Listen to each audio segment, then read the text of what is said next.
Thank you, Mr. Speaker. With permission, I'll update the House on the government's response to events at home and abroad during the Easter recess. I will come to Ukraine in a moment, since I've just left a virtual meeting with President Biden, President Macron, Chancellor Scholz and 8 other world leaders. But let me begin in all humility by saying that on the 12th of April, I received a fixed penalty notice relating to an event in Downing Street on the 19th of June 2020. I paid the fine immediately, and I offered the British people a full apology. And I take this opportunity on the first available sitting day to repeat my wholehearted apology to the House. As soon as I received the notice, I acknowledged the hurt and the anger. And I said that people had a right to expect better of their Prime Minister. And I repeat that, Mr. Speaker, again in the House now. Let me also say, not by way of mitigation or excuse, but purely because it explains my previous words in this House, that it did not occur to me then or subsequently that a gathering in the Cabinet room just before a vital meeting on COVID strategy could amount to a breach of the rules. I repeat, that was my mistake, and I apologise for it unreservedly. I respect the outcome of the police investigation, which is still underway, and I can only say that I will respect their decision-making and always take the appropriate steps. And as the House will know, I have already taken significant steps to change the way things work in Number 10. And it is precisely because I know that so many people are angry and disappointed that I feel an even greater sense of obligation to deliver on the priorities of the British people and to respond in the best traditions of our country to Putin's barbaric onslaught against Ukraine. Our Ukrainian friends are fighting for the life of their nation, and they achieved the greatest feat of arms of the 21st century by repelling the Russian assault on Kiev. And the whole House will share my admiration for their heroism and courage. Putin arrogantly assumed that he would capture Kiev in a matter of days, and now the blackened carcasses of his tanks and heavy armour litter the approaches to the capital on both banks of the Dnieper and are smouldering monuments to his failure. Having pulverised the invaders' armoured spearheads, the Ukrainians then counterattacked, and by the 6th of April, Putin had been compelled to withdraw his forces from the entire Kiev region. Britain and our allies supplied some of the weaponry, but it was Ukrainian valour and sacrifice which saved their capital. I travelled to Kiev myself on the 9th of April, the first G7 leader to visit since the invasion, and I spent 4 hours with President Volodymyr Zelensky, the indomitable leader of a nation fighting for survival who gives the roar of a lion-hearted people. I assured him of the implacable resolve of the United Kingdom, shared across this House, to join with our allies and give his brave people the weapons they need to defend themselves. When the President and I went for an impromptu walk through central Kiev, we happened upon a man who immediately expressed his love for Britain and the British people. And he was generous enough to say, quite unprompted, I should reassure the House, I will tell my children and grandchildren they must always remember that Britain helped us. But the urgency is even greater now because Putin has regrouped his forces and launched a new offensive in the Donbass. We knew this danger would come. And when I welcomed President Duda of Poland to Downing Street on the 7th of April and Chancellor Scholz the following day, we discussed exactly how we could provide the arms that Ukraine would desperately need to counter Putin's next onslaught.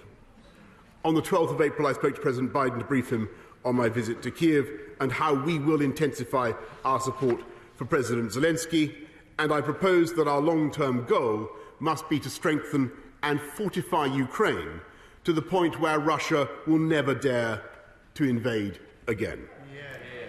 Just as our foreign policy must look to the long term, the same is true of this government's domestic priorities.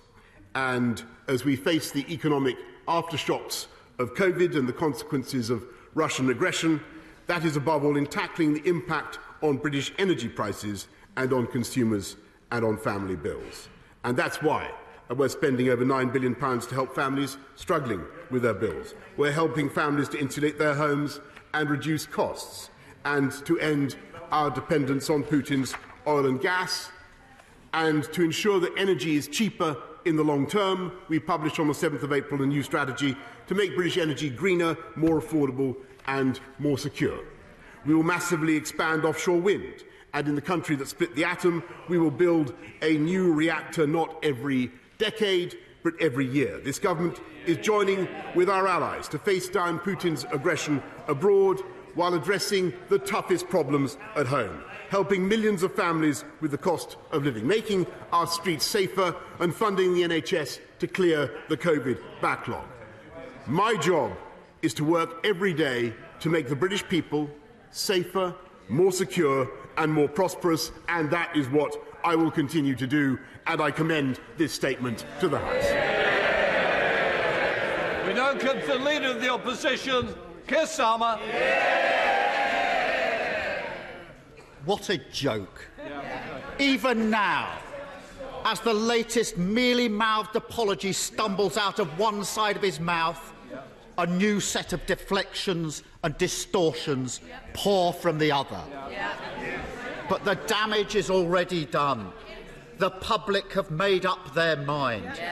They don't believe a word the Prime Minister says. They know what he is. As ever with this Prime Minister, those close to him find themselves ruined, and the institutions he vows to protect damaged. Good ministers forced to walk away from public service, the Chancellor's career up in flames, and the leader of the Scottish Conservatives rendered pathetic. For all those unfamiliar with this Prime Minister's career, this isn't some fixable glitch in the system. It's the whole point. It's what he does. It's who he is. He knows he's dishonest and incapable of changing, so he drags everybody else down with him. The more people debase themselves, parroting his... Order!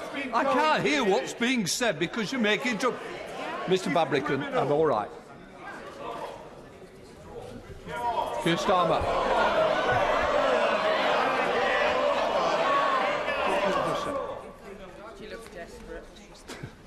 What I would say is I think the leader said dishonest. I don't think that's an appropriate word to be... I think I will make... We don't want to talk about breaking rules, do we? I don't think that's a good time to discuss. I just say, I think if he just withdraws that and works around it, I'm sure that with the knowledge that he's gained over many, many years, he can use appropriate words that is in keeping with good temperate language of this House. Keir Starmer. Mr Speaker, I respect that ruling from the Chair. The Prime Minister knows what he is. And so he drags everyone else down with him. The more people debase themselves, parroting his absurd defences, the more the public will believe all politicians are the same, all as bad as each other, and that suits this Prime Minister just fine. Some members opposite seem oblivious to the Prime Minister's game. Some know what he's up to, but are too weak to act. But others are gleefully playing the part the Prime Minister cast for them. A minister on the radio this morning saying, It's the same as a speeding ticket. No, it's not. No one has ever broken down in tears because they couldn't drive faster than 20 miles an hour outside a school. Don't insult the public with this nonsense. But, Mr. Speaker, as it happens, the last minister who got a speeding ticket and then lied about it ended up in prison, and I know because I prosecuted him. And last week, we were treated to a grotesque spectacle. One of the Prime Minister's loyal supporters accusing teachers and nurses of drinking in the staff room during lockdown. Members opposite can associate themselves with that if they want. But those of us who take pride in our NHS workers, our teachers, and every other key worker who got us through those dark days will never forget their contempt. Plenty didn't agree with every rule the Prime Minister wrote, but they followed them nonetheless. Because in this country, we respect others. We put the greater good above narrow self-interest, and we understand that the rules apply to all of us. This morning, I spoke to John Robinson, a constituent of the member for Lichfield. I want to tell you his story. When his wife died of COVID, John and his family obeyed the Prime Minister's rules. He didn't see her in hospital. He didn't hold her hand as she died. Their daughters and grandchildren drove 100 miles up the motorway, clutching a letter from the funeral director in case they were questioned by the police. They didn't have a service in the church. John's son-in-law stayed away because he would have been the forbidden seventh mourner. Doesn't the Prime Minister realise that John would have given the world to hold his dying wife's hand, even if it was just for 9 minutes? But he didn't, because he followed the Prime Minister's rules. Rules that we now know the Prime Minister blithely, repeatedly and deliberately ignored. After months of insulting excuses, today's half-hearted apology will never be enough for John Robinson. If the Prime Minister had any respect for John and the millions like him who sacrificed everything to follow the rules, he'd resign. But he won't, because he doesn't respect John. He doesn't respect the sacrifice of the British public. He is a man without shame. Looking past the member for Lichfield and the nodding dogs in the Cabinet, there are many decent, honourable members on the benches opposite who do respect John Robinson, who do respect the British public. They know the damage the Prime Minister is doing. They know things can't go on as they are. And they know it's their responsibility to bring an end to this shameful chapter. Today I urge them once again, don't follow in the slipstream of an out-of-touch, out-of-control Prime Minister. Put their conscience first. Put their country first. Put John Robinson first. And remove the Prime Minister from office. Bring decency, honesty and integrity back into our politics. And stop the denigration of everything that this country stands for. Thank you. Sir William, Prime Minister. Mr. Speaker, I apologise once again profusely to John Robinson, to all those who lost loved ones, particularly those who suffered during the pandemic. And Mr. Speaker, in my statement I have tried to explain why I spoke to the House as I did. The Right Honourable Gentleman has chosen to respond with a series of personal attacks on me, and I understand why he does that. But I think, and I understand that, Mr. Speaker, but I think it would have been a good thing if, in the course of his remarks, he had addressed some of the issues that I mentioned not least the crisis in Ukraine, with the impact that that is having on the livelihoods of everybody in this country. And it is to address that that this government will get on with our job, Mr. Speaker. It is to focus on the needs of the British people.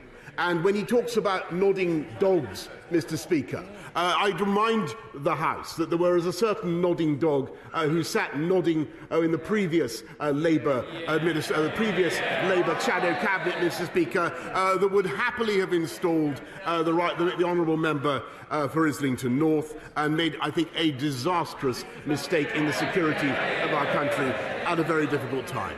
This government will get on with the difficult job of taking us through the aftershocks of the COVID pandemic, leading not just this country, but I think the world in our response to the violence that we're seeing in Ukraine. I must say that I renew my apologies. I renew my apologies to John Robertson, to families up and down the land. But I think the best thing that we can do now for this country as politicians is not to indulge in personal abuse of the kind that we've heard and to get on with our jobs. Sir William Cash. Thank you, Mr. Speaker. Having heard the remarks both of my right honourable friend and the Leader of the Opposition, may I put it to the House that my right honourable friend, I'm sure, appreciates that it is crystal clear that a fixed penalty notice, such as in his own case, is a civil penalty fine, which, if paid within 28 days, eliminates future prosecution in the criminal courts, and furthermore, without any admission of guilt. In a recent criminal case, in a recent criminal appeal case, and in that judgment, it was said that if the payment was made within those 28 days, a fixed penalty notice was held not to be a conviction, as the defendant, to quote the court's judgment, quote, was not admitting an offence or criminality and would have no stain imputed to his character. That is the perspective, and that is the case. Prime Minister. Mr. Speaker, I want to make it absolutely clear that I in no way minimise the importance of this fine. I am heartily sorry for my mistake, and I accept completely the decision of the police. Leader of the SNP, Ian Blackford. Thank you, Mr. Speaker. Let us remind ourselves that on the 8th of December last year, the Prime Minister denied that any parties happened in 10 Downing Street. They are the very same parties that the police have now fined the Prime Minister for attending. By now, people know that the rules of this House prevent me from saying that the Prime Minister deliberately and wilfully misled this House. But maybe today that matters little, because the public have already made up their minds. YouGov polling shows 75% of the British public and 82% of people in Scotland have made their minds up on the Prime Minister. The public knows the difference between the truth and lying. Hear, hear. And they know that the Prime Minister is only apologising for one reason, and one reason only. It's the only reason he ever apologises, because he's been caught. After months of denials, his excuses have finally run out of road, and so must his time in office. The Prime Minister has broken the very laws he wrote.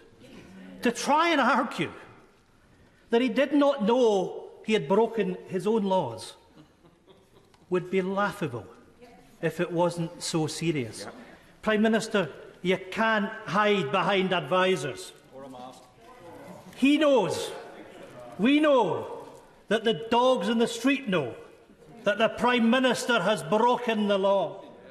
This is the first Prime Minister to be officially found to have broken the law in office. A law-breaking Prime Minister. Just dwell on this. A Prime Minister who has broken the law and remains under investigation over additional law-breaking. not just a lawbreaker, a serial offender. If he has any decency, any dignity, he would not just apologise, he would resign. Yes. Mr. Speaker, the scale and the seriousness of the issues we are all now facing demand effective leadership from a Prime Minister who can be trusted. The Tory cost of living crisis and the war crimes being inflicted on the Ukrainian people need our full focus. In a time of crisis, the very least the public deserves is a Prime Minister they can trust to tell the truth. And for this Prime Minister, that trust is broken and it can never be fixed. The truth is that a majority of people across these islands will never trust a single word he says again. So the questions today are not so much for a Prime Minister desperately clinging on to power. The real question is for Tory backbenchers. Will they finally grow a spine and remove this person from office? Or is the Tory strategy to go on about standing behind a Prime Minister who the public can't trust with the truth? Mr. Speaker, I direct the right honourable gentleman what I said earlier. I apologise profusely for my mistake and for what I have got wrong, and I repeat that. He asks about whether this government is capable of providing effective leadership during the current crisis and in standing up to Russia. And I would just remind him that I think it is still the policy of the Scottish National Party to dispense with this country's independent nuclear deterrent at a particularly crucial time. I don't think that's what this country needs right now. John Whittingdale. Many of my constituents are angry about breaches which happened 2 years ago, and I welcome the Prime Minister's recognition of that and his apology. But does he agree that we currently face the gravest crisis in our global security for a long time, and it is essential that we remain focused on beating Putin and stopping the aggression against Ukraine? Can he say what additional measures we can now give to Ukraine following his discussion with President Biden and others to ensure that Putin's aggression cannot be allowed to succeed?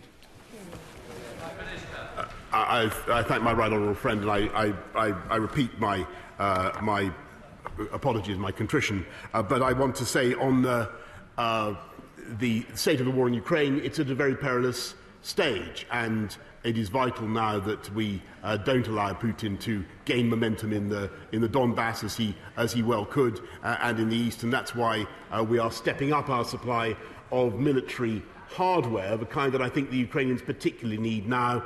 This will become an artillery conflict. They need support with more artillery. That is what we will be giving them, Mr. Speaker, in addition to many other forms of support.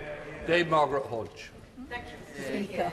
I see that the Prime Minister is anxious to move on to other issues, and I think the question is, can he do that? And I will take one example.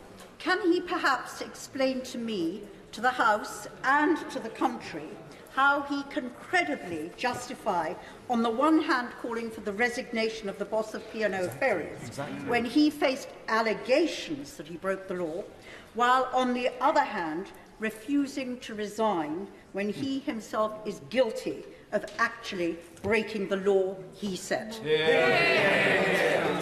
I thank her very much, and I think that what the P&O Ferries did was entirely wrong, as I've told the House before. And I think, by the way, that I made a serious mistake, and I apologise for it very sincerely. Mark Harper, I lost him. Speaker, I strongly support the government's actions in standing up to Putin's aggression and helping Ukraine defend itself and our values. And it's exactly at times like this that our country needs a Prime Minister who exemplifies those values. I regret to say that we have a Prime Minister who broke the laws that he told the country they had to follow, hasn't been straightforward about it, and is now going to ask the decent men and women on these benches to defend what I think is indefensible. I'm very sorry to have to say this, but I no longer think he is worthy of the great office that he holds. Well, I must say to my right honourable friend. I know the care and the sincerity with which he weighs his words, and I bitterly regret what has happened. I bitterly regret the event in Downing Street, as I have said. But I do believe that it is the job of this government to get on with the priorities of the British people, and that is what we're going to do. Ed David. Speaker, a poll over the weekend asked 2,000 people what they think of the Prime Minister. The most common word they used, by far, was liar. Yep. Does the Prime Minister understand how profoundly damaging it is to our great country to have a government led by a man the public no longer trust and no longer have confidence in? Mr. Speaker, if the Prime Minister won't resign, will he at least give Conservative MPs on Thursday a free vote? Yeah. So Conservative MPs can decide for themselves whether the Prime Minister deliberately misled Parliament or was just so incompetent that he didn't even understand his own laws. Mr. Speaker, I repeat what I've said earlier. I disagree profoundly with what he's just said, but I repeat my apology to the House and to the country. Jake Barrett. Thank you, Mr. Speaker. The people of Rossendale and Darwin will have weighed the words of the Prime Minister carefully, listening to them today, and they will, like me, feel that it is a contrite and wholehearted apology. They will also be looking at the action of the Prime Minister in Ukraine, and I wonder if he would consider putting Britain at the forefront of a new Marshall Plan to rebuild Ukraine after Putin has been defeated, and fund this in part by the assets confiscated by the British state from Russian oligarchs. Can I thank my right honourable friend for his excellent suggestion? It's one, indeed, that the UK government is already pursuing, and in my conversations with President Zelensky, we did discuss exactly how the supporters and friends of Ukraine around the world can help to rebuild that beautiful country when the conflict is over. Coulter. Mr. Speaker, we've always known, haven't we, that he was only ever sorry because he was caught banged to rights. And this latest spin about the Met having it wrong is designed to bully the Met and to provide cover to his backbenchers that haven't got the bottle to sack him. But the country has already concluded that he's either a liar or an idiot. Sorry. I said we want temperate language. When we have the motion on Thursday, that is a different matter. For today, we're not using language like that. Well, I withdraw the word liar, Mr. Speaker, but the electorate will have already decided. But what everybody knows is that he is a lawbreaker. Yeah. So if the Met have got the wrong end of the stick, why doesn't he challenge these penalties before the criminal court? Have his day in court. I thank the honourable gentleman very much, and I just want to repeat what I said in my statement earlier, which is I fully respect the decision of the police. Dr. Julian Lewis. Does my right honourable friend have the power to authorise Sue Gray to publish her report in full? And if so, will he use that power in order to put an end to this matter so that we do not get diverted away, as we are being, from such crucial question as supplying armaments to Ukrainian Democrats? I thank my right honourable friend very much, but I think it very important that the Met should conclude their investigation before the Sue Gray's final report. Today marks the Prime Minister's 1000th day in office.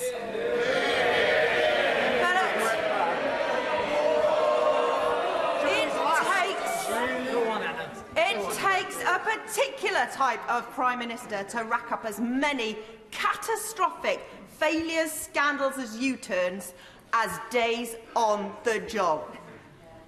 From the Tory-made cost of living crisis, dodgy COVID contracts for his cronies, unlawfully proroguing Parliament, and now breaking the law. Enough is enough. So will the Prime Minister confirm if this 1000th day will be his last? Well, I might add to her list, Mr. Speaker, nothing. Rolling out the fastest vaccine programme anywhere in Europe, Mr. Speaker, thereby accomplishing the fastest economic growth in the G7, Mr. Speaker, and leading the world in standing up to Putin, Mr. Speaker. I can't hear you, sorry. Thank you, Mr. Speaker. I appreciate the Prime Minister coming here today and taking full responsibility and apologising. But it is very clear, Mr. Speaker, repeatedly President Zelensky has identified the Prime Minister as Ukraine's greatest ally. He's also been identified, I think, by President Putin as enemy number one. Does the Prime Minister agree that this isn't a bad accolade to have? And doesn't he also agree that months of psychodrama in here would play into the hands of the latter, not the former? I think it's very important, Mr. Speaker, that the people in this country should understand. Although the country is faced with massive issues that we have to deal with, the aftershocks of COVID and the war in Ukraine, I in no way minimise the importance of the fine I have received, and I apologise wholeheartedly. Mick Whitley. Thank you very much, Mr. Speaker.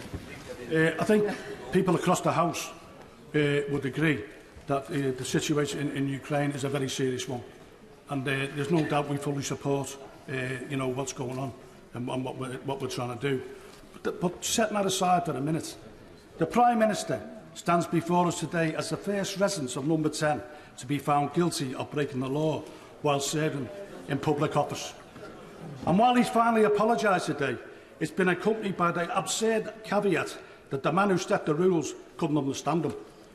Will the Prime Minister concede that him remaining in office would deal a grievous blow to the rule of law in this country, and for the first time in his career, will he put the national interest before his personal ambition and resign? Thank you very much. I repeat my apology. I direct him to what I said earlier on, and I think what the people of this country need is us focusing on their issues and their priorities, and that's what the government is going to do. Holly Membercroft. Can I thank the Prime Minister for the update he's given this afternoon on the energy security strategy, and particularly for the support that this offers for steel. It is the latest in a long line of support that the Prime Minister has brought forward. It also sets out plans on wind, solar and nuclear. Does he agree with me that the best possible place to make the steel needed for these projects is right here in the UK? Yes, and she is completely right. And that's why our energy security strategy is so absolutely vital, not just for consumers, but also for British industry. Richard Bergen. Thank you, Mr. Speaker. A new poll shows 3/4 of the public think the Prime Minister deliberately lied about breaking lockdown rules. Yet on Thursday, the Prime Minister will order his MPs to stop his law-breaking ever coming before the Privileges Committee. If the Prime Minister has nothing to hide, why doesn't he do the straightforward thing and refer himself to the Privileges Committee? What's the Prime Minister scared of? Mr. Speaker, the House will decide. It's not bad. Peter Bone. Thank you, Mr. Speaker. May I thank the Prime Minister for coming to the House at the earliest opportunity to update us on this situation. On Thursday, sir, following your announcements this morning, this House has got to decide whether to refer the Prime Minister to the Privileges Committee. There is only one issue. Did the Prime Minister deliberately mislead the House? Could I ask the Prime Minister, did you deliberately mislead the House at the dispatch box? No, Mr. Speaker. Sammy Wilson. Prime Minister, there will be millions of angry people across the United Kingdom today, even after the apology which has been given here today, who will still remain angry because of what they've gone through. But I think that any objective listener today will recognise that, for whatever reason, the apology given today was a genuine apology, and that we now need. And that, I would also remind the Prime Minister there are hundreds of thousands of unionists in Northern Ireland who are angry about other things as well that happen. But rather than focus on the past, I think it is important we focus on the future. And the Prime Minister has said that he discussed today the situation in Ukraine with world leaders. That situation is becoming very desperate. What discussions has he had about giving the appropriate weaponry to the Ukrainian forces so that they can drive back the Russians, liberate their country and avoid all of the consequences, whether it's in terms of our economy, oil or food for the rest of the world? I thank him very much, and as he knows, the UK is in continuous discussion with the Ukrainians about what we can do to help them defend themselves, and a lot has gone, and a lot more will be going. While I'm at it, I want to pay tribute to a particular Northern Ireland business, used to be Short Brothers, now Thales, that has been absolutely indispensable, as he knows, in helping the Ukrainians against Russian armour. John Barron. Mr. Speaker, the government and British people have provided extensive support to Ukrainian refugees, but there remain in Afghanistan around 200 British Council contractors, many of whom are fleeing from the Taliban. I'm awaiting a meeting with the refugee minister, one that was promised back in November. Will he use his good offices to speed that meeting along? I thank him very much, and yes, of course, and those 200 contractors for the British Council should, I believe, automatically be eligible, and certainly should be able to come under the scheme that we put in place. But I'll make sure he gets the meeting he wants. Yeah. Chris Brown. Thank you, Mr. Speaker. As chair of the all-party group on Russia, I found it very difficult this Easter to have any faith, seeing the barbarity meted out to the people of Ukraine. Women tortured, raped, their children tortured and raped, their menfolk, in many cases, their hands tied and then shot in the back of the head. All of these we know to be war crimes. But many of these worst atrocities are being committed by sociopaths working as mercenaries, paid for by the Russian government, by the Russian state, but nonetheless working as mercenaries. The UK still isn't a signatory to the Convention on Mercenaries. Isn't it time we put a stop to this terrible barbarity, not just in Ukraine, but in other places in the world where mercenaries from the Wagner Group operate with sociopathic intent? I thank him very much, and I thank the right honourable. I will study his proposal on mercenaries, and I say to him that I think he's been right for a long time on Russia, and he's been vindicated. Sir Geoffrey Clifton Brown. Thank you, Mr. Speaker. I've heard the fulsome apology by the Prime Minister, but what he is doing is taking a lead in Ukraine, and what he needs to do, if I may suggest, is keep giving Ukraine defensive weapons so that we can eventually drag President Putin and the Russian Federation to a peace agreement, and then would he lead the world in gaining reparations so that that great country can be rebuilt again. I thank him very much, and I thank him for his staunch position on Ukraine. He's completely right. I'm afraid that there is now no easy way of finding a diplomatic or a negotiated solution. I know the House would have preferred that, but I think it's going to be very difficult, as it were, to construct an off-ramp for Vladimir Putin. And we are now in a logic where we must simply do everything we can collectively to ensure that Vladimir Putin fails, and fails comprehensively, in Ukraine.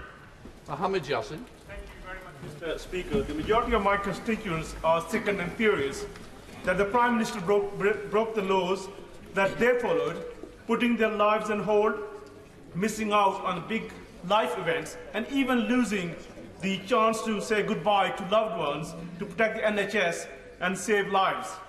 Does the Prime Minister agree with my constituents, Robert, who believes that lawbreakers should not be lawmakers?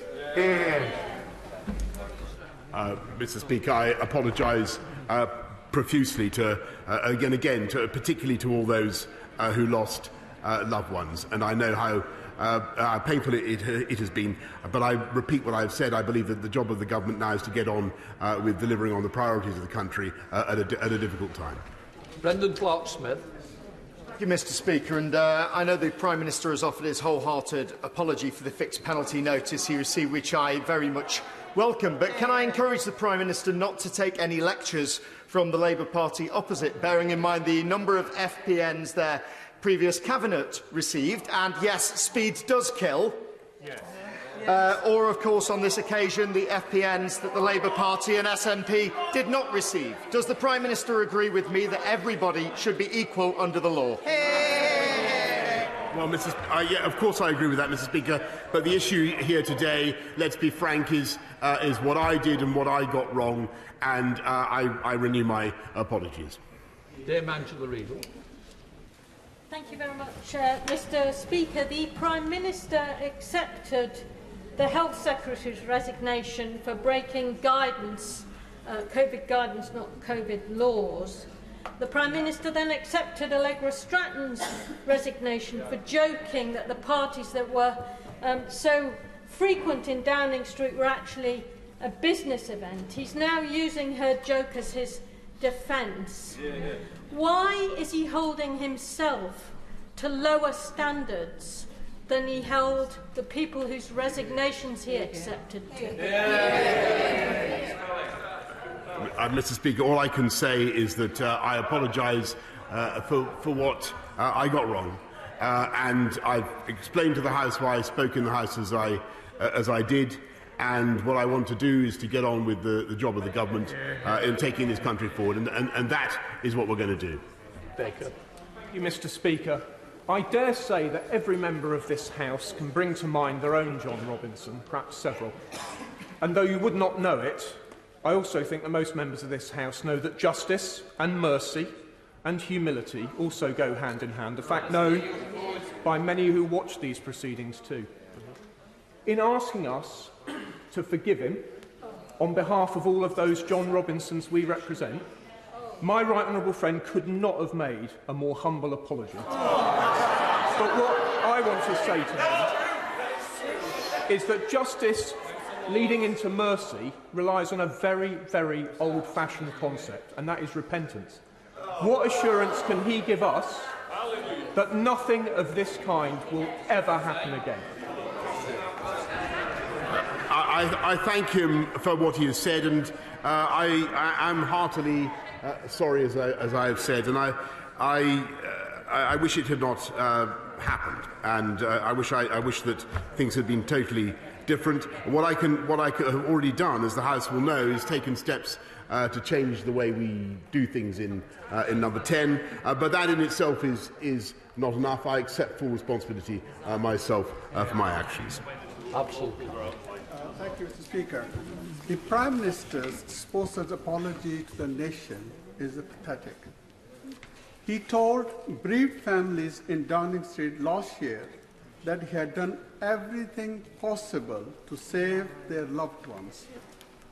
Now he's been fined for breaking his own laws, illustrating just how soft the Tories have become on crime. And does the Prime Minister accept his words ring hollow for those of us who have lost the loved ones? I repeat what I've said, and I know that the honourable gentleman has experienced bereavement during the pandemic, and I'm sorry for his loss, and I repeat my apologies for what happened in number 10.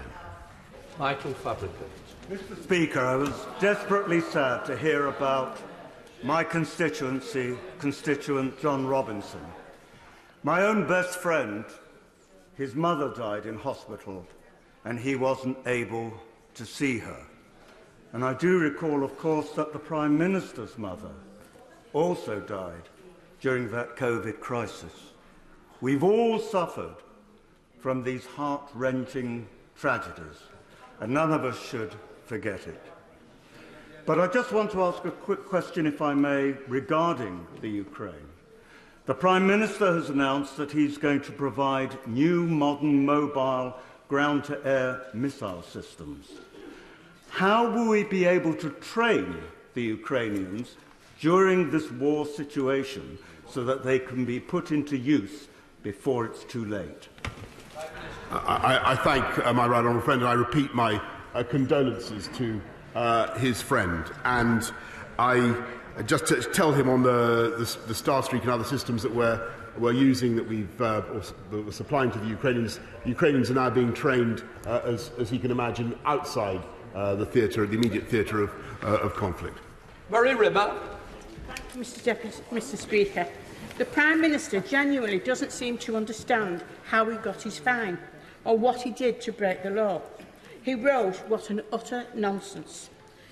Does the Prime Minister understand that if a man is so incompetent that he can't understand his own rules, is he also a man who can't understand the public's challenges, the pace and scale of the soaring cost of living? I thank her, and that's exactly why the government is focused on those issues. That's what we need to get on with. It's dealing with the aftershocks of COVID, the impact of the Ukrainian crisis on fuel prices and on inflation. That is where we are focused 100%. Yes, someone needs to have the courage to get rid of the leader. The leader who is sitting in the Kremlin and causing the deaths of tens of thousands of innocent people. And maybe I only speak for myself, I say it in all humility. I'm not going to give the satisfaction of that death's head tyrant of removing a British Prime Minister who was given an apology, who was working night and day to save thousands of lives, and he went downstairs to thank his staff who were doing the same job.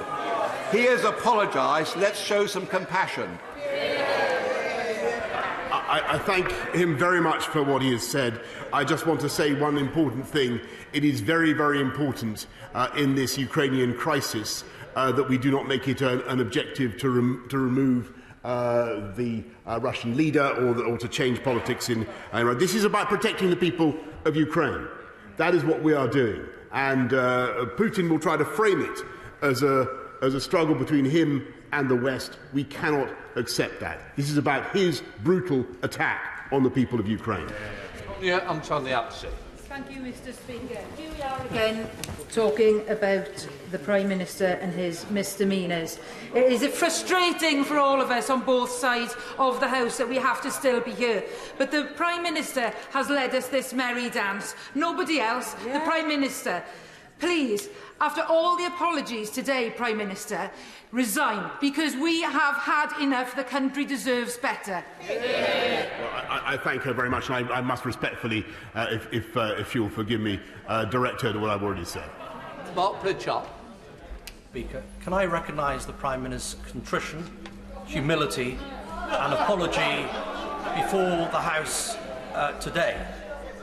Can I thank him as chair of the All-Party Parliamentary Group on Ukraine for his leadership on Ukraine, and pass on the thanks of people cross-party from the Rada, the Parliament in Ukraine, for his leadership over this conflict. And can I encourage him to steal the resolve and the resilience of our EU partners and NATO members that think perhaps if Putin gains the east of Ukraine and southern Ukraine, he will stop there. Is it not the case? He'll be reinvigorated and he will come back for Kiev and perhaps other NATO allies on another day.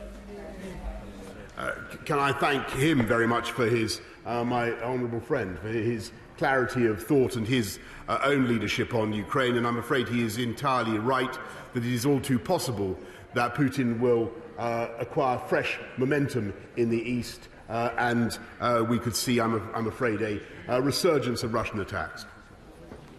Joanna Chung. Very much, Mr. Speaker. It's quite difficult to follow the Prime Minister's excuses, but I think what he's saying today is that he didn't think he was breaking any COVID rules because the gathering in respect of which he was fined was covered by a workplace exemption. If that is correct, then why did he pay the fixed penalty notice fine? Why didn't he refuse to do so and set out his defence in court? Can I suggest that he didn't do so because he was afraid of his track record to date before the courts of both this jurisdiction and indeed my own in Scotland? Because, Mr Speaker, judges and juries, like our constituents, tend to have a pretty good handle on issues of credibility and reliability. So that's why the Prime Minister didn't take his chances with the court. Isn't that correct? Mr Speaker, as I've explained that I believed that the event was in conformity with the rules. That has turned out not to be true. I humbly and sincerely accept that. Robert Halford. Thank you, Mr Speaker. I thank the Prime Minister for what he said in this House today. I think it will mean something to my constituents of Harlow. I mean, he mentioned that one of the great challenges that the government is facing is about the cost of living, and could he build on the work of the Chancellor in the spring statement to take further measures to cut the cost of living, perhaps either getting rid of the green levies that act as 25% of our energy bills, or at least introducing a downwards escalator, so when the international energy price goes high, the green levies would be reduced. I thank him very much, and I know that he's campaigned assiduously for his constituents and for the whole country to reduce the burden, particularly of fuel costs. And I know that he will have been pleased by the Chancellor's, my right friend, the Chancellor's decision to cut 5p off fuel duty, a record cut. And I know that we will do more as soon as we can to help people with the cost of living.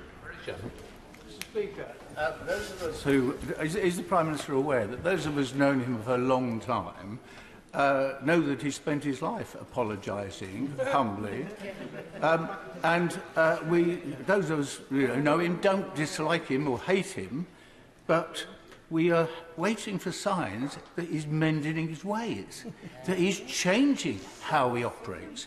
And can I just say, if he thinks that deflecting on to some of the good work he's done in Ukraine will balance what he said to this House, can I remind him he's got key links with Washington. I still have. But in Washington, in Berlin, in Paris, his behaviour here has really undermined his status and his credibility worldwide. I thank him very much. I in no way wish to deflect from the gravity of the fine that I've received, and I want to stress again the apology, but I simply must disagree very profoundly with what he's just said. Boris. Mr Speaker, I've heard the Prime Minister apologise countless times in this chamber today. I'm man enough to accept that, Mr Speaker. But it's about a matter of trust. And this Prime Minister, I trusted him to see us through Brexit. He did. I trusted him to see us through the COVID epidemic. And bear in mind, he nearly died of it himself, and he did. And do you know something else? The whole world... Just said, I've got to say it's got to be through the chair, not through the SNP, please. David Morris. I totally agree, Mr Speaker. But you know something else, Mr Speaker, and this is the most important. This Prime Minister is leading the world against Putin's aggression in Ukraine. And the G7 leaders all respect him for that. And more to the point, so does President Biden. So I just want to say to this Prime Minister, will you carry on, please, leading this country? I thank him very much. And the answer to that is yes, I will. But that in no way means that I wish to mitigate what the offence that I've been found guilty of, nor to in any way undermine the importance of my apology. Alex Cunningham. Mr Speaker, my constituent Jason Green wrote to me today to tell me how his wife lost his mother suddenly last year, but couldn't travel to be with her father, who himself died 3 days later because they were following the law. They didn't get to the funerals either because they were abiding by the law. He doesn't forgive the Prime Minister. He says the apologies are too late and the Prime Minister should resign. What's he got to say to Jason and his family? Well done. I apologise again not just to Jason, but to the families of all those who lost loved ones during COVID. And I repeat what I've told the House earlier on. Alan Cairns.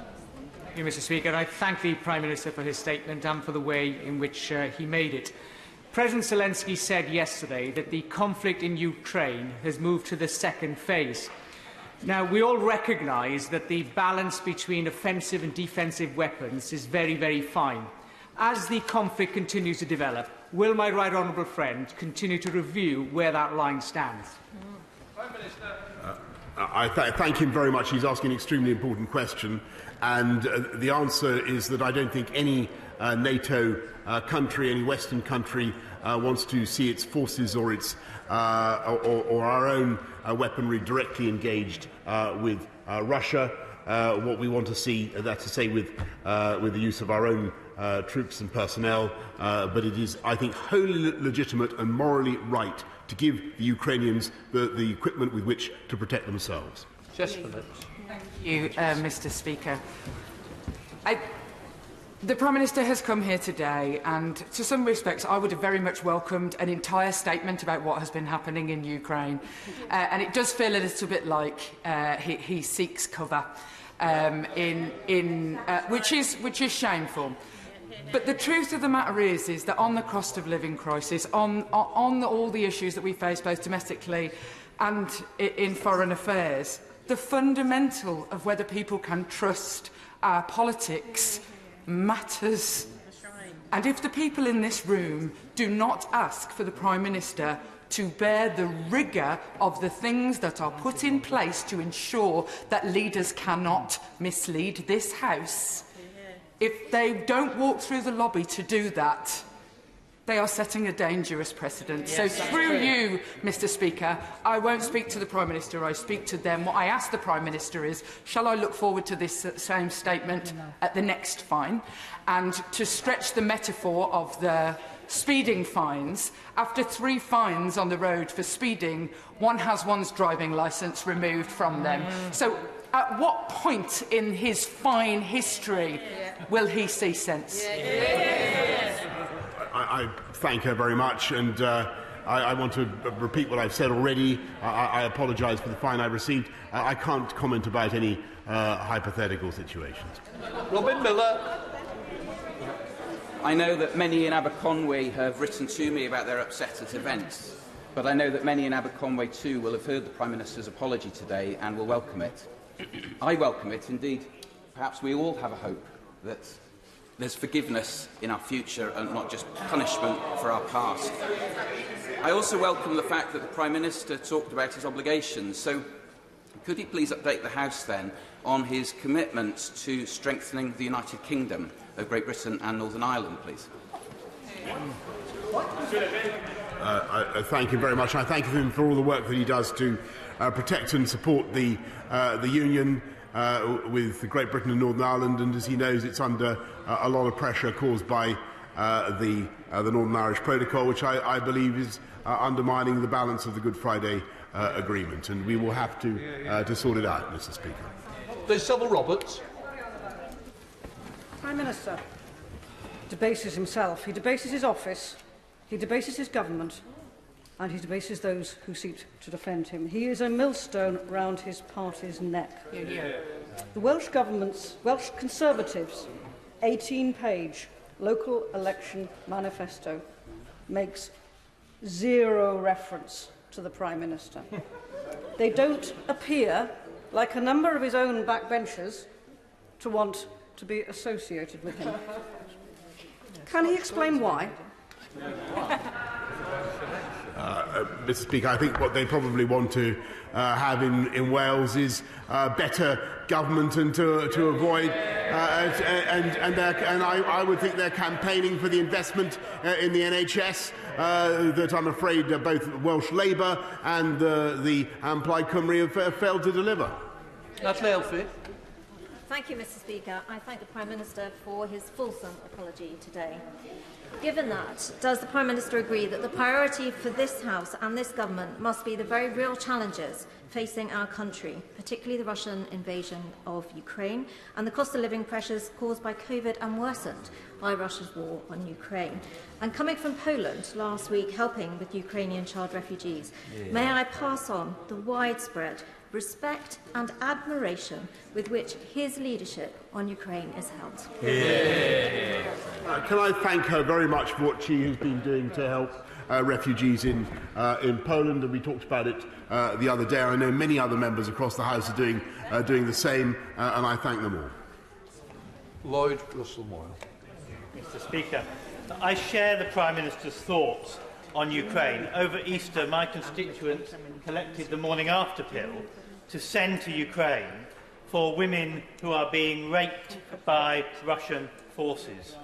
But their disgust and their admiration about what is Britain's role in that does not dampen their anger at the Prime Minister's actions. You know, it was not just the crime, but it was the lie, obfuscation and the fake apologies that got... No, I decide. No, I'm sorry, you can't take my job. You're the backbencher, I'm in the chair. Just, we don't use the word lie. I've explained that earlier, and I stand by it. So I'm sure that you withdraw it immediately. The sentence is not about the Prime Minister.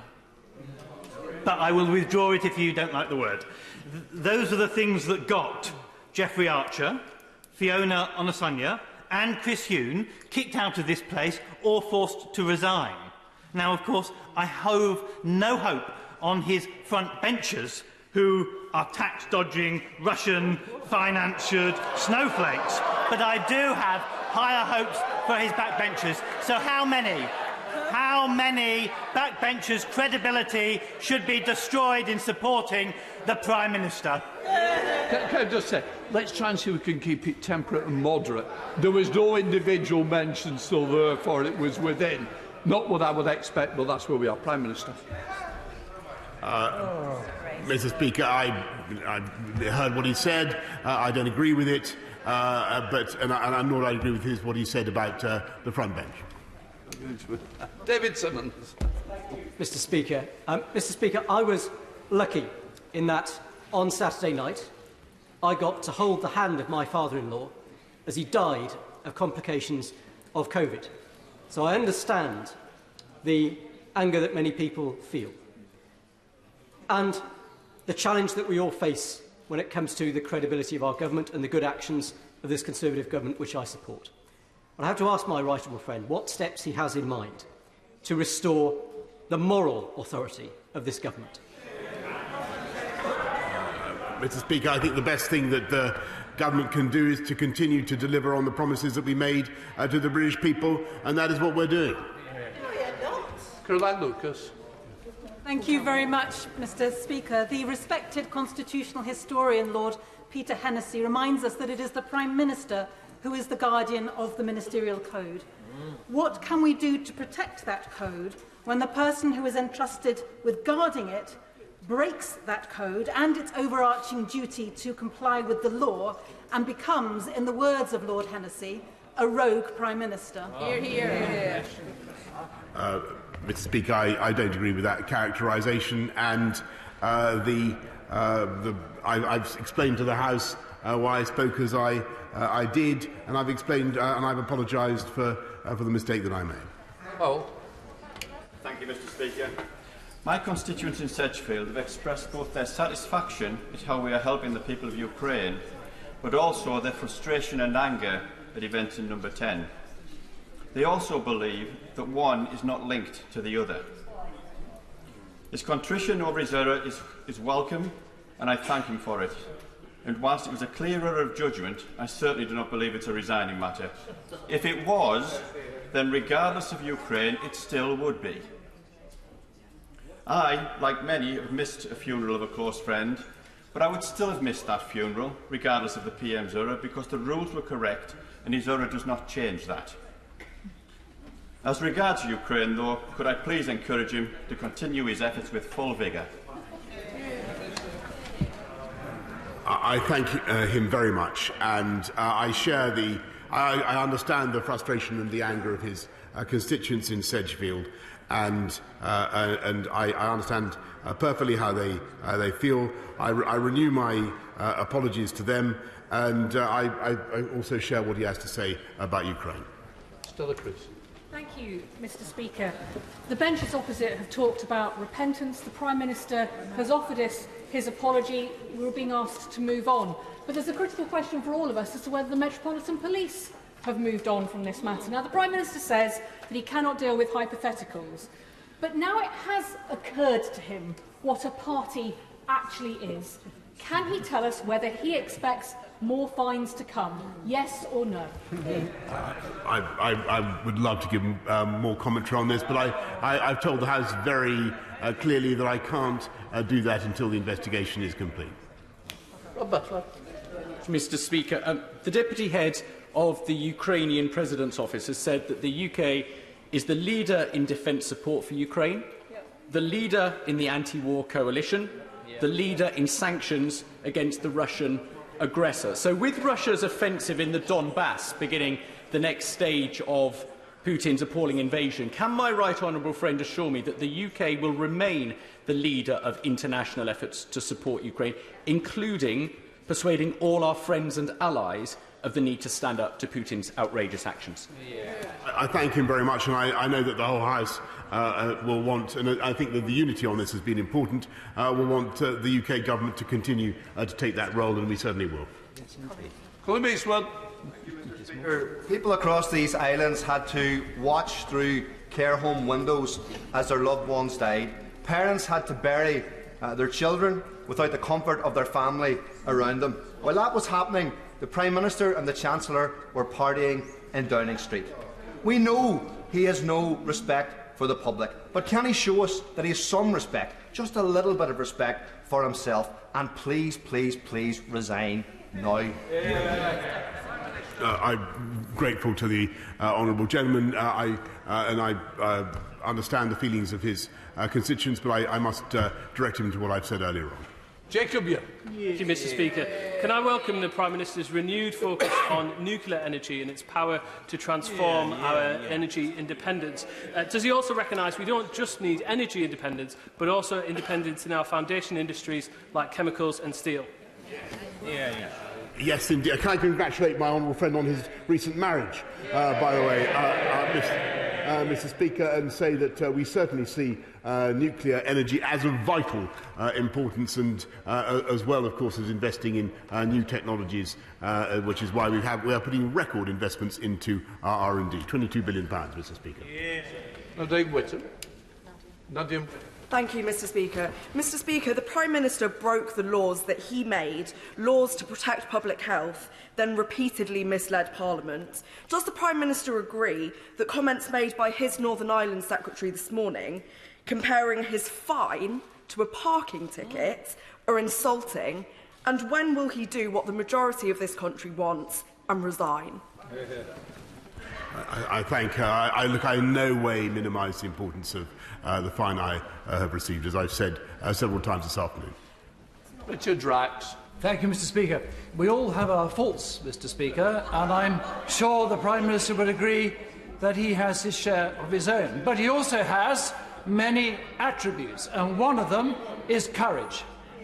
And it took courage to go to Ukraine, to stand up for freedom, and for those people who have been subjected to barbarism.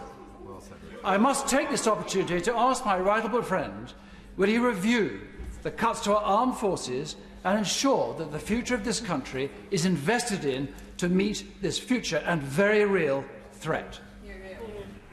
I thank my honourable friend, who is a valiant campaigner for the armed forces in all their guises, and quite rightly, Mr. Speaker, and it's partly thanks to the lobbying of himself and others like him that we've increased defence spending by record sums, £24 billion, and that has enabled us, helped us greatly in helping our Ukrainian friends. Barbara Keeley. Speaker, a constituent wrote to me about his feelings about the Downing Street parties. Good Friday was the second anniversary of the death of his wife, a healthcare assistant at Bolton Hospital who died from COVID. Over the 10 days she was ill, he was not able to go with her to hospital or visit her until just before she died. After she died, he had to plan her funeral alone. There was no wake, and after the funeral he had to go back to an empty home with no support from family and friends. Now, it's clear that the party opposite wants to move on, but since his wife died, my constituent tells me he has been unable to work or to move on or to grieve. I want to ask my constituents questions to the Prime Minister directly. I followed the law to the letter, Why does the government think the laws don't apply to them? I want to say again how sorry I am for the loss of her constituent, and I apologise to him personally and to his family, all those who lost loved ones. And it's a measure of the seriousness with which I take this today. Of course, we think that the law applies to us. Of course it does. Catherine West. At high altitude, one nose starts to bleed. With the rise in national insurance, more tax than for 70 years, our constituents are crying out for help, whether it's with their energy bills, whether it's with the rents, which have gone up by at least 20% in some parts of my constituency. And yet we will be facing this sort of debate day after day after day until the Prime Minister faces up to responsibility and resigns, or the members here take him out. That is the choice until we actually start focusing on the things which matter. May I respectfully say to her that I think the real choice that this government, this House of Commons should follow is getting on with the job of serving the people that we were elected to serve and helping them with the cost of living. That's what we're doing. Carol Monaghan. Thank you, Mr. Speaker. The Prime Minister's questions on Wednesday, the 8th of December, the Prime Minister said there was no party and no COVID rules were broken. Today, he refers to his law-breaking as a mistake. Can the Prime Minister explain to my constituents, and indeed to children across these aisles, what the difference is between a lie and a mistake? Mr. Speaker, I've apologised deeply for what I got wrong, and I've explained to the House why I spoke as I did on that occasion and others. Wayne David. Many references have been made to the views of the electorate of this country, and I can tell him that those views are shared by my constituents as well. So I would ask the Prime Minister, is he prepared to take a truth detection test after every Prime Ministerial statement?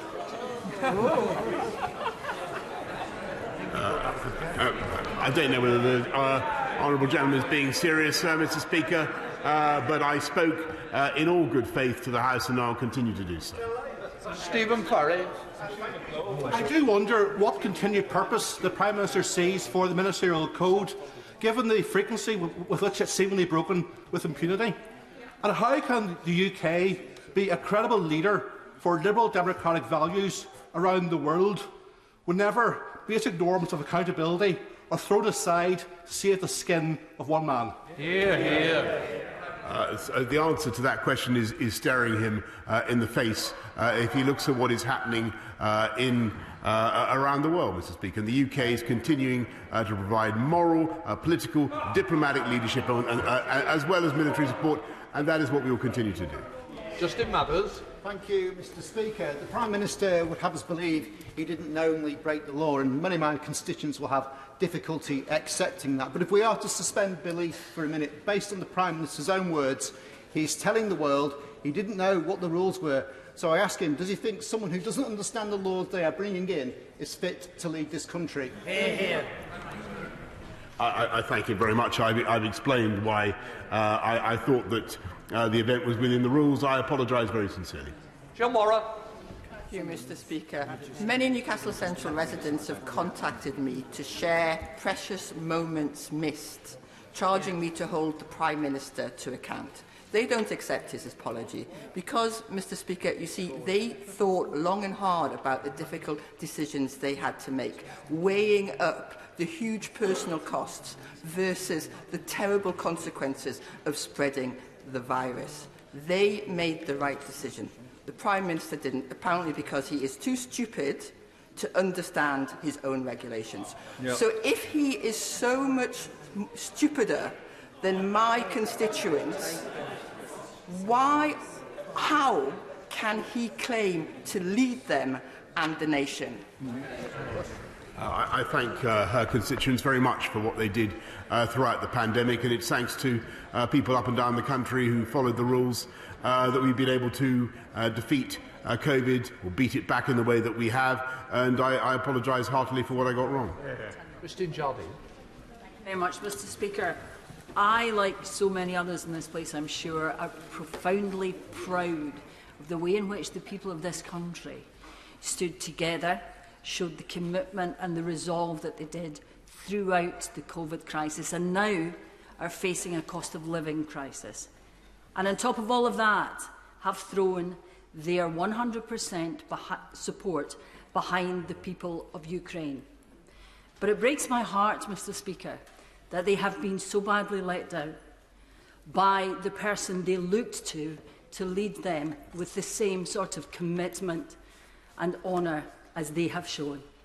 So I would ask whether the Prime Minister recognises that no apology, however heartfelt, however genuine, can make up for that loss of faith, and that perhaps it's time he recognises that the people of this country deserve better. I thank her very much, and I think that I understand completely the feelings of people about COVID, about what they did, and about the failings in Number 10. But I think that the job of the government is to get on and deliver for those very people now facing the cost of living crisis that she describes, and that is what we're going to do. Vicky Foxcroft. Thank you, Mr. Speaker. Prime Minister, I personally found that apology shocking. People have lost loved ones and haven't been able to attend their funerals. My BTEC tutor in performing arts, Martin Cosgrave, sadly passed away from COVID. He saw something in the young me, who many felt was destined for nothing, and encouraged me to attend university. He was a fantastic man and is deeply missed by all his students. In the word of one of his friends, we were his children, yet none of us were able to attend his funeral. So what does the Prime Minister say to all of Martin's former students from Accrington and Rosendale College who were unable to mark the passing of this influential man? Well, he sounds like a remarkable man, Mr. Speaker. I'm very sorry for her loss and for the loss of all the pupils that she mentions. Deirdre Brock.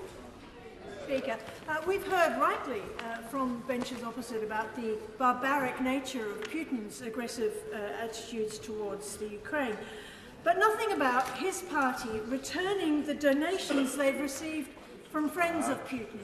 When can we hear about that? Thank you very much. All donations are registered in the normal way. Christian Matheson. Thank you, Mr. Speaker. The honourable gentleman from Sedgefield said that he felt these issues weren't linked, but I have to disagree. We support Ukraine because we support democracy, we support self-determination and the international rules-based order. Does the Prime Minister not understand that when we go across to other countries and ask them to follow a rules-based order, they will now simply say, you don't follow your own rules, mate, so why should we follow the rules that you want us to follow? He is undermining this country and our reputation abroad. On the contrary, Mr. Speaker, I believe that people abroad can see how closely our leaders and our rulers are held to account, and that's exactly what we're fighting for and helping the Ukrainians to defend. Alan Brown. Thank you, Mr. Speaker. In yet another shameless episode, the Prime Minister comes here and he says, I'm sorry I was caught, but there's a war in Ukraine, a cost of living crisis that his government has done nothing to alleviate. Is it not the case that if we have to believe the argument that this law-breaking, incompetent Prime Minister is the best the UK can rely on during this time in crisis for Ukraine and the cost of living, that then that's a metaphor for the UK that he's a figurehead of and that it's time for him to go? I think the most important thing is that we focus on the priorities of the people of this country, in Scotland and around the country, and tackle the aftershocks of COVID, the effects of the war in Ukraine, and the impact on inflation, and that's what we're doing. You're busy. Sarah Jones. Speaker, does the Prime Minister think that he broke the law? I completely accept that the police are right, and that's why I paid the fine. Florence Eshelami. Thank you, Mr. Speaker. At every stage, the Prime Minister has given the House and the public a different account and a version of what happened, until more revelations forced him to change his mind. The Prime Minister has outlined the fact that he's sorry. The Prime Minister should be sorry because he almost died from this disease. And the staff in the St Thomas's Hospital, my constituency, treated him. They didn't have a party for 9 minutes. Does the Prime Minister not understand that he's the distraction in terms of the constituents that write to me with issues around cost of living, the crisis in Ukraine? Yeah. Will the Prime Minister do the decent thing and stop that distraction by resigning? I think the best and most decent thing we can all do is help our constituents with the issues that matter most to them, and she's mentioned, I think, the number 1 and number 2 issues. Debbie Abrahams. Thank you, Mr. Speaker. Mr. Speaker, trust and confidence in our democracy is at an all-time low. Does the Prime Minister accept his part in that lack of confidence and trust? And shouldn't we also be putting the ministerial code on a statutory footing, underpinned by the Nolan principles in the same way that it is in the devolved governments? I thank her, but I want to repeat what I said earlier on, which is I think that there couldn't be a clearer expression of the robustness of our democracy, that all of us must be held to account. I've been held to account. I apologise very sincerely. Matt Weston. The public will be appalled by the Prime Minister's statement, because not only during the pandemic did he make virtually every night a statement to the nation, but the government that he leads also spent hundreds of millions of taxpayers' pounds on advertising campaigns demanding the public follow the rules. One featured a woman in intensive care on a ventilator. The Prime Minister must have seen it. It said, "Look me in the eyes and tell me you never bend the rules." 3 months ago, I reminded him of this and asked him to explain himself. He told me to wait until after the police investigation. They now have. It's clear he bent the rules. He's taken the public for fools, isn't he?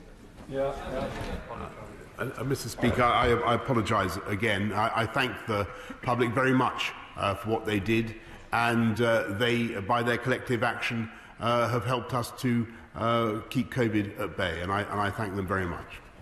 Timms. Mr. Speaker, but giving an apology and then carrying on is not being held to account. Does the Prime Minister recognise that there is a very serious problem for the long term in leaving a lawbreaker in charge of the lawmakers? Mr. Speaker, I've said what I've said, and I apologise, and I want to say again to the House that when I spoke before in this chamber about events in Downing Street, I spoke in good faith. Pete Wishaw.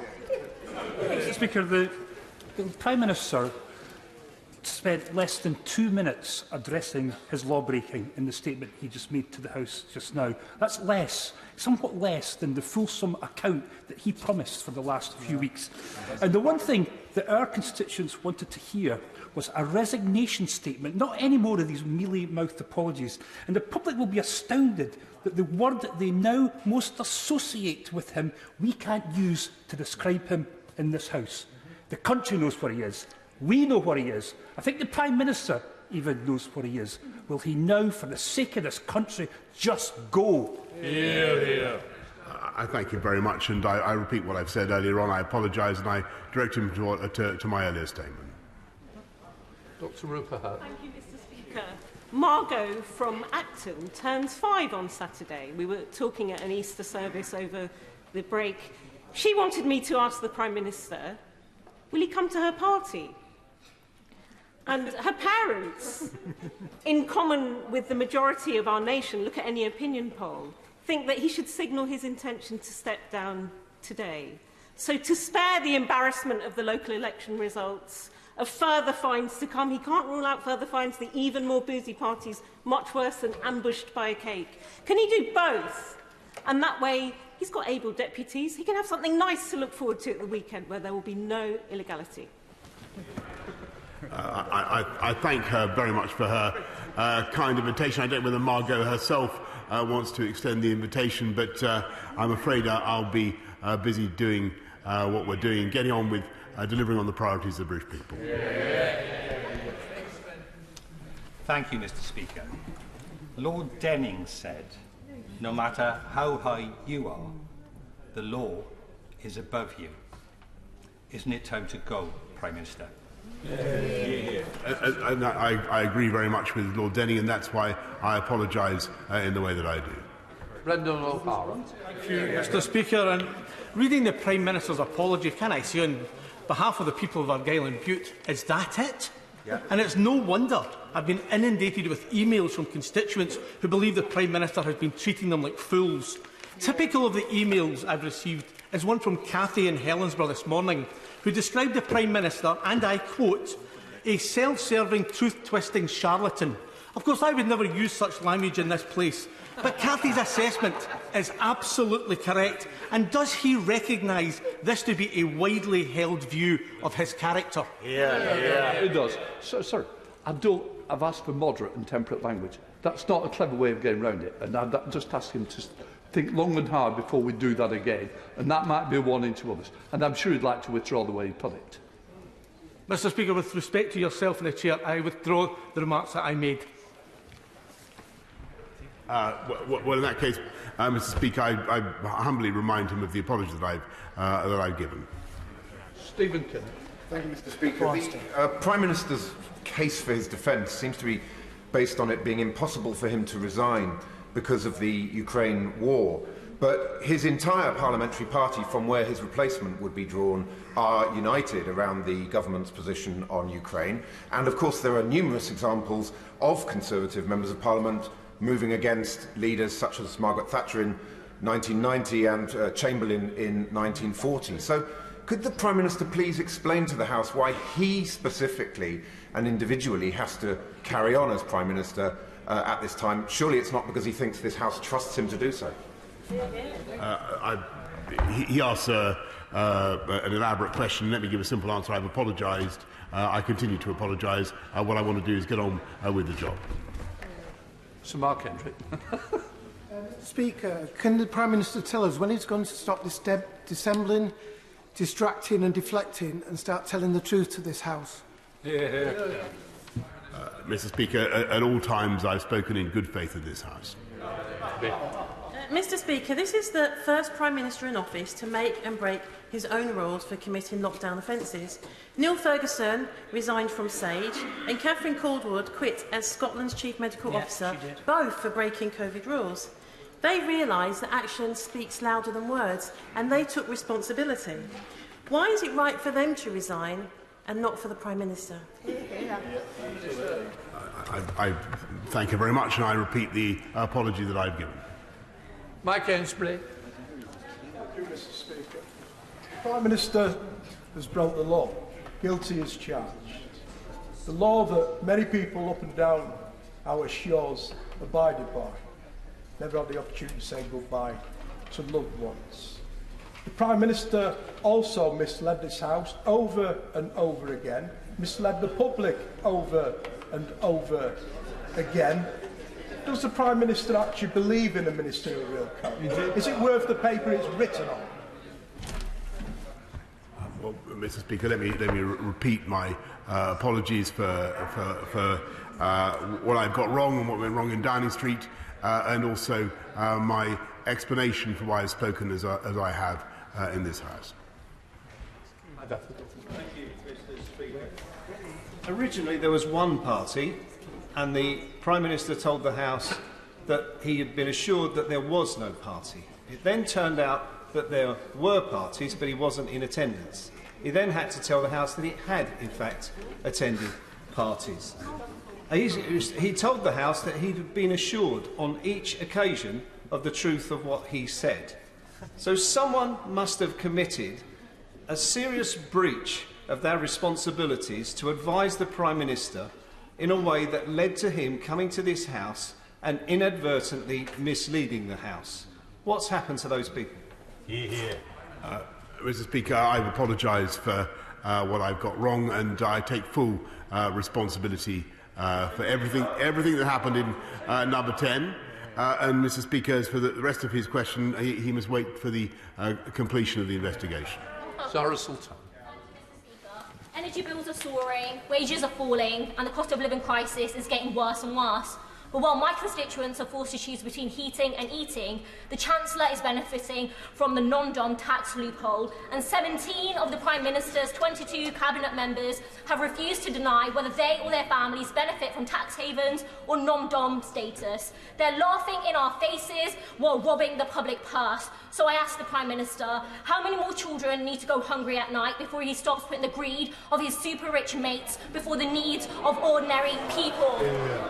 Sorry, can't you withdraw robbing the public first? That's just not the case. Withdraw it. Yes. Withdraw it. Steve McKay. Mr. Speaker, if the Downing Street photographer is a publicly funded post, does that mean all the photographs of the Downing Street parties are public property and should be available for access? Mr. Speaker, I'm not going to comment on the investigation until it's complete. Andy MacDonald. Thank you, Mr. Speaker. Truth and honesty matter, and the Prime Minister has repeatedly told this House that all guidance, all rules were observed. That isn't true. He also told this House that there were no parties. Indeed, his Chancellor also said that he hadn't attended a party. Yes. Neither of those things are true. Yes. So, for once in his privileged, entitled life, will he do the decent thing, come to that dispatch box and correct the record? Because there isn't anybody who's fooled by this, but what he continues to do is to take the British people for fools, and they will not put up with it. Yes. Mr. Speaker, I thank you very much, but I want to repeat what I've said about the event in question, for which I've received an FP, and I apologise heartily for that, and it was my mistake entirely. I thought it was within the rules, and it has turned out not to be the case. As for other events, I'm afraid I'm going to have to stick by what I've said previously and await, and I hope he will allow me, await for the conclusion of the investigation. Alison Poulos. Thank you, Mr. Speaker. Mr. Speaker, I got many emails from my constituents over the weekend. One of these has stuck with me. It's from Victoria, who worked in respiratory wards during the COVID-19 pandemic. She says, "I've watched people die alone, sick and confused, begging us to see their family one last time, with only us to hold their hands and comfort them. I've watched family members banging on the locked doors, ward doors, crying, screaming and pleading for us to let us hold their dying loved ones. We were the ones that watched this and enforced this. We were the ones who had to tell families how sorry we were, but the government guidelines meant they couldn't hug their families one last time." Victoria says the time for apologies are over. We don't accept them. When will the Prime Minister resign? Well, Mr. Speaker, I want to thank her for what she's said, but I want to remind her of what I've already said, which is I feel the greatest sorrow and grief for those like Victoria who have lost loved ones during the pandemic. Mr. Speaker, I understand the pain that they must feel and the anger that they must feel, and I repeat my apologies. Paula Barker. Thank you, Mr. Speaker.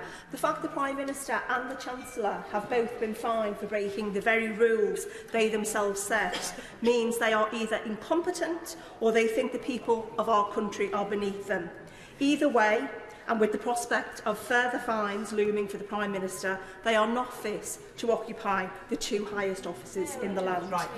My constituents of Liverpool Wavertree have overwhelmingly told me, Mr. Speaker, that they do not believe their apologies to be sincere. So the question from my constituents of Liverpool Wavertree is when can they expect your resignations? I thank her, and I can't, Mr. Speaker, offer any further commentary on the investigation. All I can do is renew and repeat the apologies that I've given to her constituents, whether they accept them or not. Dave Dugan. Speaker, only this Prime Minister could have, together with his staff, laughed up their sleeve, believing they were above the law, and demonstrated to an entire country that they are beneath the public's respect, more accurately. And vacuous self-congratulations from the Tory opposite about the role that this government is playing in Ukraine are a disservice to the servicemen and women who are actually in country, doing the spade work, protecting democracy. And to use the bloodshed of the fallen Ukrainians as some sort of political cover to keep this Prime Minister in office is an utter disgrace, but no less than my Angus constituents have come to expect. This government is compounding the cost of living crisis, but we are led to believe that that, together with the Ukraine crisis, is why we must endure this Prime Minister. So let me test his knowledge. What anti-ship missiles will his government be sending to Ukraine? And if he can't answer that simple question, will he resign? Well, I'm grateful to him, Mr. Speaker. But one of the systems that we're looking at, since he asks, is to see if we can mount some brimstones on the back of technicals to see if that will do the job, Mr. Speaker. But there are other options that I don't want to discuss. Martin Docker to use. Mr. Speaker, let me first of all wish the Prime Minister good luck in their trip to India, where I'm sure he will raise the ongoing arbitrary detention of Jagtar Singh Johal with Prime Minister Modi. But that said, if the Prime Minister believes that they inadvertently misled the House based on evidence given at the time, surely the Prime Minister would then agree with me and also with Alex Macy of The Spectator that such a defence rests on the proposition that the Prime Minister is an idiot. I've spoken in good faith, Mr. Speaker, and of course continue to raise the case of his constituent. Flynn. Does he believe that a Prime Minister of the United Kingdom who openly treats the public like they are mugs is a help or a hindrance to the cause of Scottish independence? I believe the biggest help to the cause of the Union is the incompetence of the Scottish Nationalist government. Thank you, Mr. Speaker. The whole functioning of this place hangs on the belief that everyone behaves in an honourable way at all times. Unfortunately, the people that matter out there don't believe that we do. We now know that 72% of them think the Prime Minister is part of the problem. For 72% of the citizens of these four nations, they cannot hear the two words Boris and Johnson without immediately hearing a word that I'm not allowed to say on their behalf. Is the Prime Minister really going to look my constituents in the eye and tell them that the best future they can hope for is a future under a Prime Minister whose character and conduct can only be described in words that are banned from use in this place? I think the best future for the people of Scotland is to continue with the United Kingdom that has served this country well for hundreds of years and whose role is valued around the world, perhaps never more than in the last few months. It's not a new member for the SNP. Jeff Smith. I couldn't find the space. It's so busy, Mr. Speaker. The event in question happened on the 19th of June 2020. 2 days later, on the 21st, my constituent Stephen's partner died of cancer at home. In the weeks before that, she was in hospital, and Stephen said, when she needed me most, I was told I could not visit her because of the no visitors rule. In the texts I received from her, it was obvious that she needed somebody to just talk to and hold her hand. Stephen obeyed the rules, and like so many people, he thinks the Prime Minister should stand down, but the defence from the Conservative backbenchers seems to be he can't resign because we have a crisis in Ukraine. So does the Prime Minister think he's the only person on the Conservative benches that's capable of leading the country through a crisis?